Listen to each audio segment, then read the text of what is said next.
Hey, what's going on, everybody? Welcome to Poetically Christian Gamer, and welcome to another edition of Should Christians Play? The series where we go between the ratings of the ESRB to answer the questions, should a Christian play? And is this game accessible for me? Hi guys, my name is Derek. I'm a legally blind preacher and gamer, and we review these games on two fronts. First, is the game physically accessible for someone with a disability like low vision or blind, the deaf and hard of hearing, the motor or cognitive disabled? And on the other front, is the game morally accessible based on the content that's in the game for a Christian to be able to play? So today we're going to look at Tekken 7. Since a lot of people have been kind of disenfranchised with Tekken 8 and they've gone back to playing Tekken 7, I thought this was a good time to review this game to see should Christians play. So let's jump right in with the physical accessibility, guys, and let's jump right in with the low vision blind spectrum because that's where I come at things from. So Tekken 7 is kind of an interesting game. When you come off of Tekken 8, which we've already done the review, if you guys admit that, you can check it out on the channel, as we've done all kinds of reviews for fighting games and all kinds of games in general. There's a playlist on the YouTube channel for it. Yeah, Tekken 7, when you come off of Tekken 8, is very interesting for the low vision and blind. We have menus on the game that is somewhat interesting. The text is very, very small, in my opinion, and we don't have a very distinctive highlight around what you are on, so it makes it much more difficult than it needs to be able to see to navigate the menus on the game like you would want. There is no menu narration, of course, on this game, as this game was originally put on the Xbox One, PlayStation 4 back in 2015, so we didn't have any menu narration of any kind. But that's to be expected, you know, from a game from that time, as accessibility really wasn't on a lot of people's radar back in 2015, and they never added it in future patches either. So it's kind of sad that we have that, but, you know, it is what it is. We do have the clicking sound when we go down through the menus, as you can hear, you know, what you're on, things like that. But being able to read it is kind of rough. Although I will say there's not a lot of menu memorization, as there's not a lot of options on the menus. One of the criticized things about Tekken 7 is it just does not have a whole lot to offer as far as single player, you know, offline content. And that's kind of true to an extent. You know, like I said, memorizing the menus isn't that difficult because there's just not a lot of options at our disposal to have to learn. So here we are on the menu. As you see, you got kind of the Machinima saga going on, the story mode. You drop down, you have online's the second thing. Third thing down is offline. So unless you're going to be playing online, a lot of your time is going to be spent in offline. So you select on offline, and you basically only have, for single player, about 3 choices. Arcade battle, you have treasure battle, which is basically a series of one-on-one fights. It gets a little more difficult as it goes along, and each win that you get another piece of item for custom, your customized section for your character, like parts of gear, clothes, things like that. And of course, practice, being able to practice with your characters. That is it, guys. I mean, that is the extent of what you have for your offline options. Of course, the story mode, you do have a regular story mode, and then you have kind of like these character-specific episodes that you can play afterwards, which are literally like one fight. It's a good game. It's just lacking in the single-player content. But for the low vision and blind, as I said, once you might need some sighted assistance to go into the settings menu and get things set up the way you want as far as your difficulty, things like that. Once it's set up, it's saved. You don't have to worry about it again. It'll literally be you starting the game up, dropping down to from where you are if you want to play arcade or practice or treasure battle, or just stay on the first option that you're on if you want to play the story mode. That's pretty much going to be it. Online's the second thing down, and you can jump into standard one-on-one battles.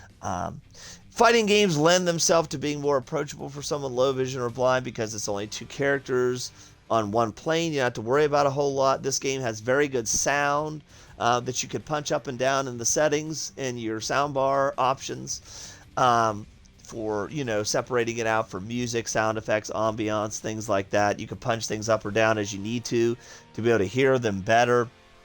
When your special attack is fully charged, your rage arc, it gives you a chime, a sound effect to let you know that it's ready to go, and you can pull that off. Pretty cool. I mean, there's a lot of sound cues.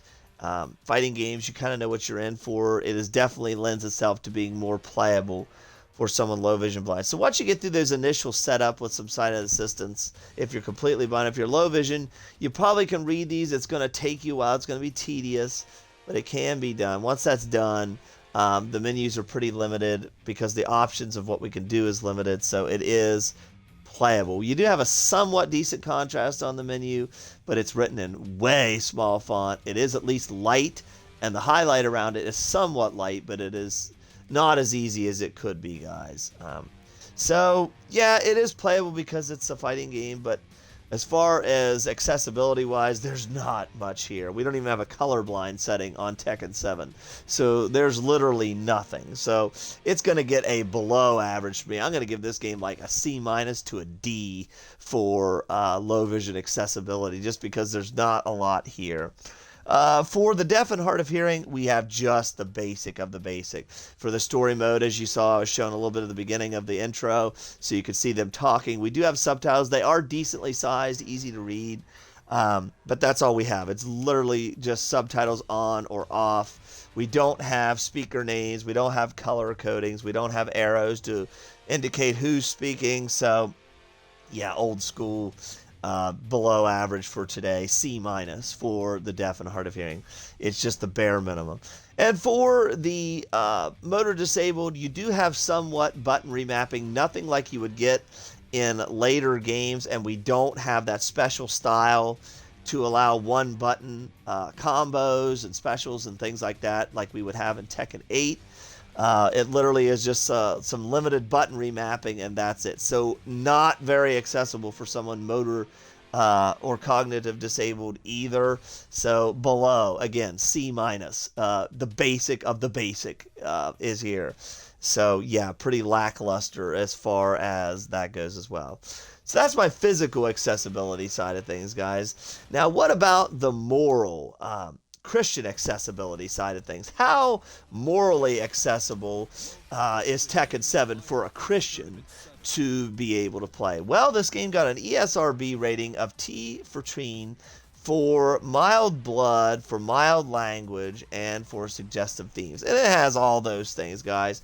Tekken, as far as the series goes, is one of the more safer series as far as like violence goes. It is martial arts, it is fighting, so if you have a problem with that, there's no way around it. That's inherently part of the game.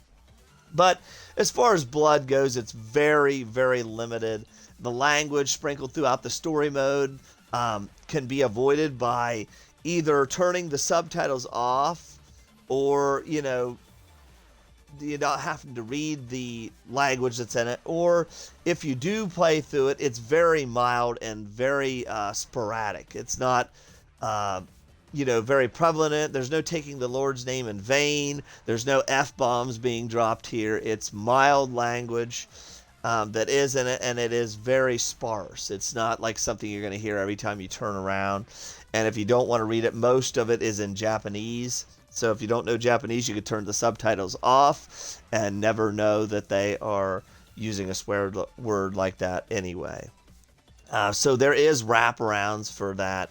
And of course, you don't have to play the story mode in this game. You can play, arcade mode. You can play treasure battle, things like that. You don't have to play the story mode and, things like that. So it is avoidable. There is wraparounds. There is other game modes you can play.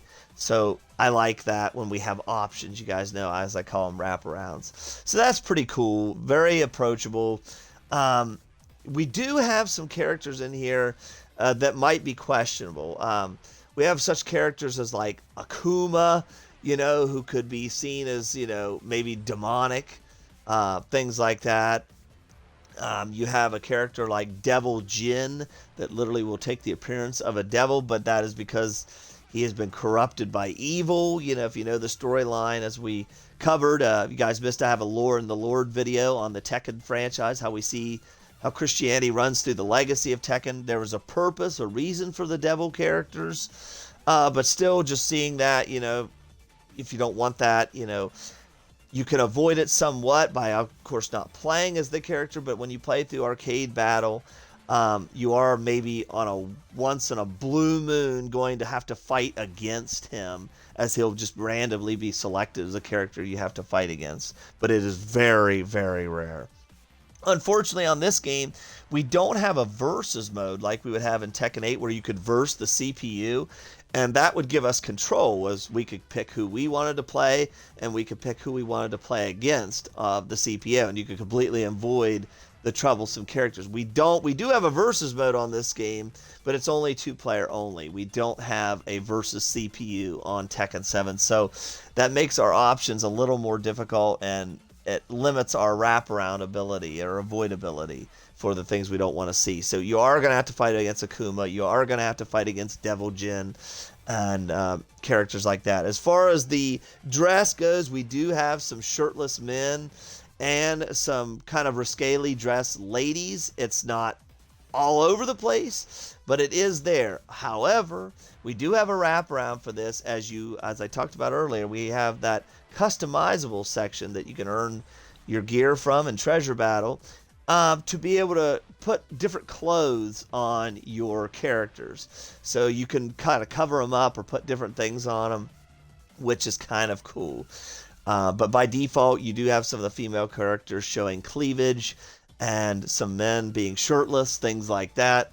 So it is there. It is somewhat avoidable if you use the customized section. So kind of split the difference there. So basically what we have is a story mode where we can turn the subtitles off if you don't want to read those things. We do have a little bit of language, but it's very, very limited and very, very mild. We do have a little bit of blood that's mild. You do have characters like Devil Jin and Akuma, which there's no way of avoiding. You are going to see them sporadically in the arcade mode or Treasure Battle, things like that you play. So yeah, we have things there. We do have some avoidability with the customizable clothes and, you know, the subtitles being able to be turned off if you don't want to read those things. But you're still going to have to deal with, you know, characters that are unavoidable when you fight them in the single player modes and things like that. So we'll split the difference. I'll say this game is a C for Christian approachability. There are things in the game that may be troubling to some, but there is some wraparounds for it. So, but there could be more and better wraparounds that we would get in Tekken 8. So split the difference. We'll say C for Christian approachability. Of course, everyone asked me, what does the game look like, sound like, feel like? So I'm going to go ahead and play a match here so you can hear it, see it, experience it, and be able to judge for yourself if this is something that you would want to play, guys. So I like Tekken 7. The load times in this game are atrocious, I will say. I'm playing this on an Xbox Series X, and this is an Xbox One game. You would think the load times would be quicker. They are a little quicker, but they still sometimes take a while. Round one. All right, here we go, guys. So you can see this game has good sound. Oh, that kick, guys. Oh, judo throw. There's that sound effect of them getting their special, their rage art. Oh.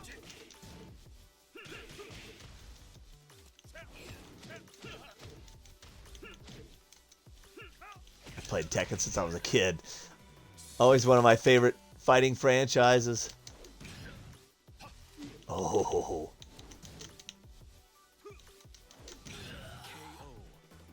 He's like, ugh.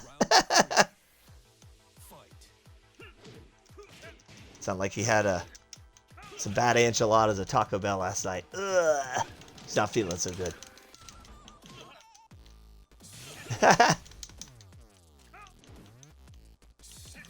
I'll let him, oh.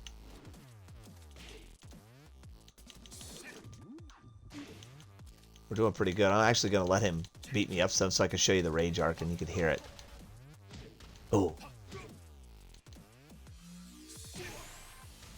Okay, there, hear that? Shh. Oh, it's like, and then you hit right bumper and you pull off your rage arc, guys. Oh, that's pretty cool. Okay, so I just kind of wanted to show you what that sounded like so you guys could experience it for yourself, whether it be something you'd want to play, as I always do.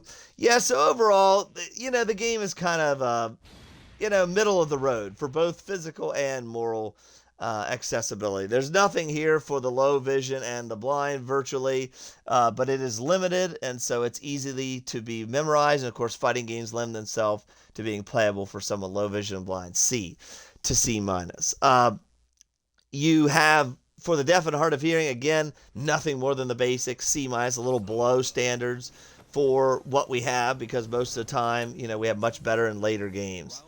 And as for the motor disabled, we have nothing, just very limited button remapping, no modern controls, no special style that we would get later on. So again, below standard, C minus. And for the moral Christian accessibility, you know, we've got some avoidability. You could cover up your characters because they got the revealing clothes on through the customizable section. You could turn the you know, subtitles off so you don't have to read the language, although the language is very limited. We don't have any blasphemy, taking the Lord's name in vain. But we don't have that versus CPU mode to avoid characters like Akuma and Devil Jin if that bothers you. So that's a problem as well. So it's, again, we do have some avoidability, but not as much as we would get in other games and better games. So I would have to give this game, again, a C for moral Christian approachability and accessibility. This has been my review of Tekken 7, guys. I hope it's helped you. If you like this kind of thing, we do these on Thursdays bi-weekly with our Lore and the Lord videos. Thursdays, 3 p.m. EST. Thumbs up the video. Let's go for 10 likes or more if you enjoyed this, to help the ministry, guys. And if you would like to see me do other Tekken games in the franchise, I've done Tekken 8, but if you'd like to see me do like Tekken 6 and other games, be glad to do that for you guys. Just let me know. Thumbs up the video, as I said. Share it out. Comment. Leave your comment. Do you think Tekken 7 is approachable for Christians? Do you think the Tekken franchise is approachable? And don't forget that Lore and the Lore video I did on Tekken, guys, to let you see how Christianity can be seen in the Tekken series. I love you. God loves you. And until the next one, guys, blessed wishes, my friends.